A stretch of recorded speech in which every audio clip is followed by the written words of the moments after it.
నమస్తే, welcome to BRK news. నేను Devika. Telugu cinema పరిశ్రమలో తెలంగాణ యాస భాషతో తనదైన డైలాగ్ డెలివరీతో హావభావాలతో హాస్యాన్ని పండించిన ఫిష్ వెంకట్ ఆరోగ్య పరిస్థితి మరింతగా క్షీణించింది. గత 2 ఏళ్లుగా ఆయన కిడ్నీ వ్యాధితో బాధపడుతున్నారు. ఇటీవల ఆయన 2 కిడ్నీలు పనిచేయకపోవడంతో పరిస్థితి విషమంగా మారింది. దాంతో మెరుగైన చికిత్స కోసం ఆయనను కుటుంబ సభ్యులు హాస్పిటల్లో చేర్పించారు.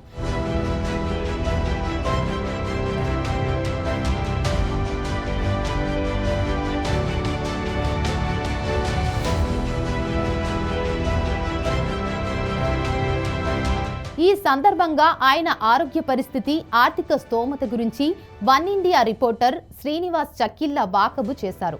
ఈ సందర్భంగా ఫిష్ వెంకట్ భార్య, కూతురు స్రవంతి మీడియా ముందుకు వచ్చి భావోద్వేగానికి గురైంది. టాలీవుడ్ ప్రముఖ నటుడు ఫిష్ వెంకట్ కి హీరో ప్రభాస్ అండగా నిలిచారు. 2 కిడ్నీలు పోవడంతో ఫిష్ వెంకట్ గత కొద్ది రోజులుగా హైదరాబాద్లోని ఓ ప్రైవేట్ వెంటిలేటర్ పై చికిత్స పొందుతున్నారు. ఆపరేషన్ కి సుమారు 50 లక్షల ఖర్చవుతుందని ఆయన కూతురు స్రవంతి ఓ మీడియా ముందు ఆవేదన వ్యక్తం చేశారు. ఈ విషయం తెలుసుకున్న ప్రభాస్ టీం ఆపరేషన్ కి అవసరమయ్యే ఆర్థిక సహాయం అందిస్తామని హామీ ఇచ్చారు. కిడ్నీ డోనర్ అంటే ఆపరేషన్ కు సిద్ధం చేసుకోవాలని, ఆపరేషన్ కు అవసరమయ్యే ఖర్చంతా ప్రభాస్ భరిస్తాడని ఆయన టీం తెలిపినట్లు ఫిష్ వెంకట్ కూతురు స్రవంతి స్వయంగా మీడియాకు వెల్లడించారు. అలాగే ప్రస్తుతం తాము కిడ్నీ డోనర్ కోసం వెతుకుతున్నట్లు తెలిపారు. నాన్న బ్లడ్ గ్రూప్తో తనది మ్యాచ్ కాలేదని, తమ్ముడు ఇద్దామనుకున్న ఆరోగ్య సమస్యలు ఉండడంతో డాక్టర్లు వద్దన్నారని చెప్పింది.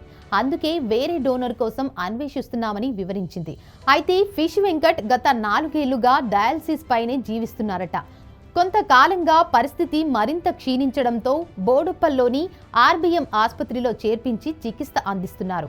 గతంలో AP deputy CM Pawan Kalyan సైతం ఆయనకు 2 లక్షల ఆర్థిక సాయం చేశారట.